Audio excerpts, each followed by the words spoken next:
लढाई? नाही, हे बघा, आमची प्रामाणिक भावना आहे की या शहराचा विकास झाला पाहिजे.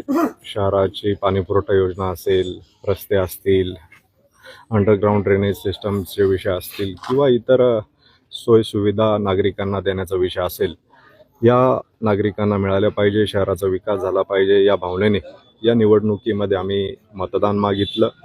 जनतेचा उत्स्फूर्त प्रतिसाद त्या ठिकाणी आम्हाला मिळाला आणि नक्कीच ही परिवर्तनाची लाट त्या ठिकाणी दिसून आली आणि हीच लाट उद्याच्या निकालामध्येही आपल्याला भारतीय जनता पार्टीच्या बाजूने झुकलेली दिसेल, त्याचा मला विश्वास आहे. भाऊ, एकंदरीत काय वाटतं की आज तुम्ही मागच्या अनेक वर्षापासून ही नक्कीच फरक आहे. काँग्रेस आज बघा, कधीच या शहरातील मुस्लिम तरुणांनी काँग्रेस किंवा राष्ट्रवादीला जाब विचारला नव्हता, परंतु या प्रचारामध्ये प्रामुख्याने असं दिसलं की ज्या कोणत्या प्रभागात वॉर्डमध्ये हे लोक जातील प्रचारासाठी, त्या ठिकाणी मुस्लिम तरुण समोर आले. त्यांनी विचारणा केली, आमच्या नाल्या दाखवा, आम्हाला दिलेले रस्ते दाखवा, आमच्यासाठी तुम्ही काय केलं हे तुम्ही तुमच्या भाषणातून सांगा. काय करणार आहात हे सांगितल्यापेक्षा तुम्ही काय केलं हे आम्हाला तुमच्या डोळ्यांनी दाखवून द्या.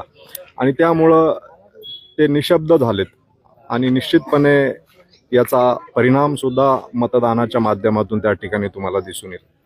म्हणजे या निवडणुकीत त्यांची डाळ आता शिजणार नाही असं वाटतं? नक्कीच शिजणार नाही. यांनी कुठल्या प्रकारचा विकासच या शहरामध्ये आजपर्यंत केला नाही. 25 वर्ष झाले या शहरामध्ये काँग्रेस किंवा राष्ट्रवादीचा अध्यक्ष होता, परंतु आता एकूण सर्वच समाज बांधवांनी, नागरिकांनी त्या ठिकाणी आता परिवर्तन करण्याचा निश्चय केलेला आहे. घोडा मैदान समोर आहे. उद्या निकालाच्या माध्यमातून तुम्हाला नक्कीच दिसेल की आमचा विजय झालेला असेल. ओके.